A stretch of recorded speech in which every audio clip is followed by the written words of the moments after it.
Numbers are in for the week, and can we get a ban list any faster?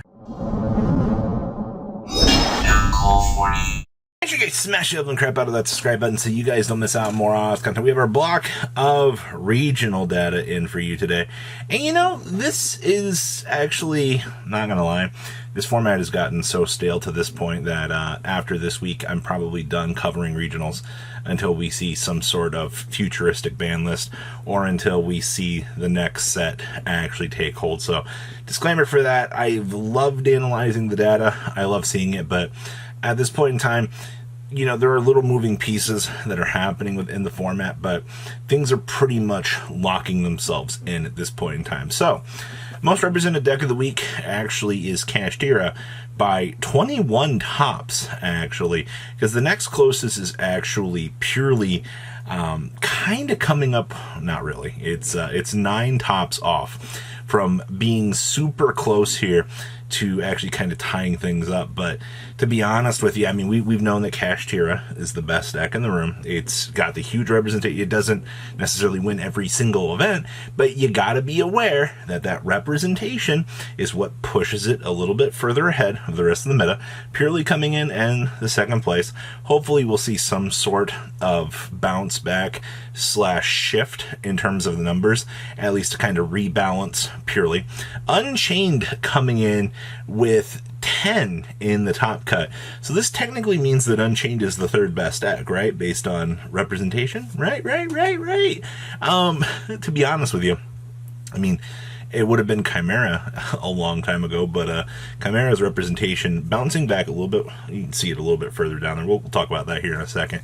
But, you know, Chimera was one of the craziest decks in the room, and, you know, it lost its treading. There's not really much you can do about that, but it's to be expected at certain points.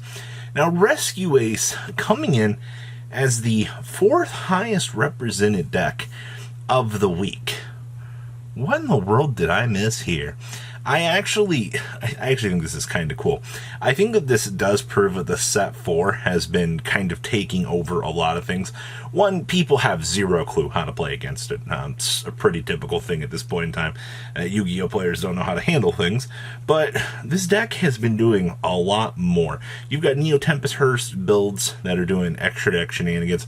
You have, obviously, actually I think the extra deck is the thing that does kind of give this deck a lot more of its push versus a lot of the meta. I think a lot of people kind of underestimate. So cool to actually see that. And then Dragon Link here coming in at 8, which is also kind of interesting. Dragon Link and Rescue Ace were each one off from each other. That one extra top made all the difference in terms of the top cut numbers for this. Okay, that's actually kind of interesting. And then we have Branded and Labyrinth fighting down here with 7 wins each, or 7 tops out of the week. Once again, I'm not all that surprised, considering the fact that Branded has slept the last couple weeks. It is kind of nice to see that people are kind of re-exploring that deck and kind of bringing it back to the table. And then Labyrinth is just, it's been consistent up to this point. There's no ifs, ands, or buts about it. We also had 6 Chimera builds as well. Now, Sprite had 4 tops. Did anybody else forget that Sprite existed? Because that deck just went dormant for so long. Like, I swear you look around, you're like, but where did it go? Well, it's back. I actually don't know where it went. I think it's got some consistency issues, some of the biggest things that's going on with that. And then we had 4 Infernoble decks in the top cut here as well. Okay, and then we had 2 Mana Diem. Oh boy, these 2-ups. So 2 Mana Diem, I mean, that deck is kind of, it's losing a little bit of its footing. I'm going to blame Book of Moon and Book of Eclipse for a lot of the reason why Mana Diem hasn't been doing its thing. We have 2 Marincess. Marincess has kind of been old reliable at this point in time. I think that deck still doing its thing is actually kind of incredible. So many people underestimate how good, you know, Aqua Argonaut with 3 literal equips on it can actually be. You gotta love boss monsters. We had 2 Runic. Okay, we're back down to 2 Trap Tricks, but Honestly, Walmart Turbo is still a very consistent deck right now.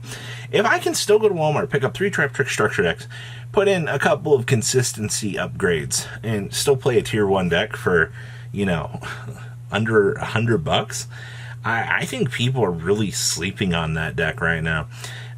We still had 2 Sword Soul. I think this is the first time I've seen Sword Soul actually do anything in a while. Actually, on the mention of Sword Soul, we actually just saw that deck kind of wake back up.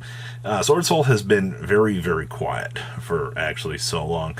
So the fact that we are seeing that deck kind of return back to the table is good. We also had 2 Tier Elements, 2 Plunder Patrol. Shucky darn! We had the 1 off sighting by Hunter Lloyd, but the deck did it again. Okay.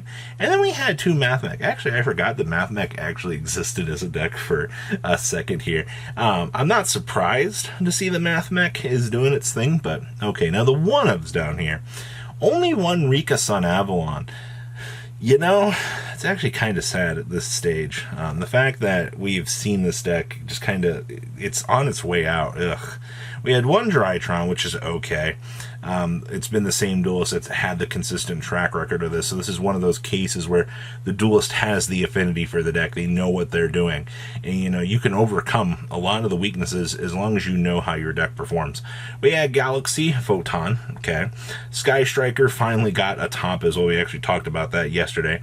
Battle Phase Reflection Damage Menkanko, back at it again. We also had some Gold Pride, only 1 Flaunderies.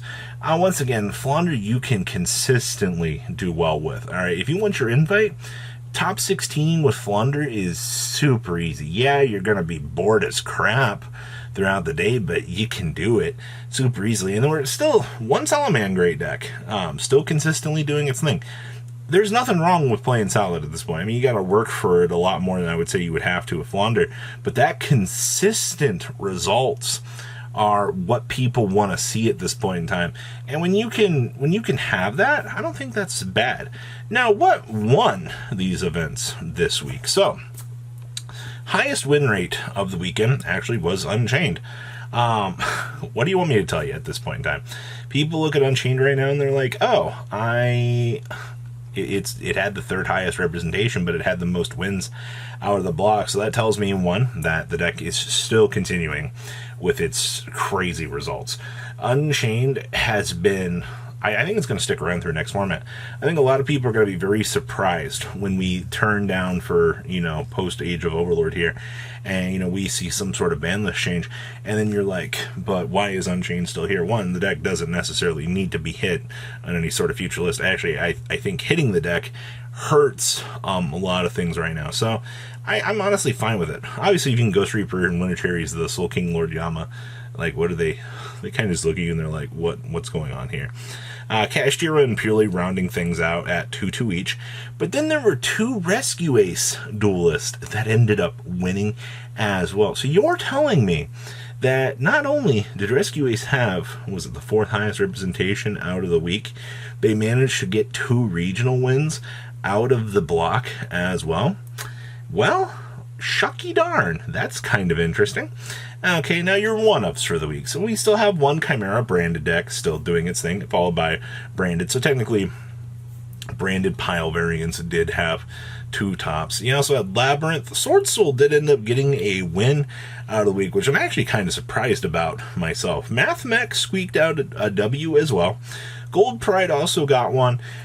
And somehow, Sprite managed to win a regional as well. Now, with everything that you have in front of you here, format is solved. Once again, minus the little things that are happening in the back here. Keep in mind that, we do have a YCS this weekend. I think a lot of the YCS data will kind of sway things a little bit, but when you're narrowed down on the vision of what you're looking at here, I wouldn't be surprised to see Unchained win an event. It would not surprise me. Actually, to be fair, I wouldn't be surprised to see Purely or Kashtira bring it out as well, but once again, when you're looking at these consistent monsters out here on the regional side of things, it definitely proves that there's a lot of things happening, and that makes for quite an interesting little format as well. So what do you think? Please leave a comment down below. Tell me what you're thinking. I'll see your beautiful faces back here later today, guys. Peace out. patrons. Thank you.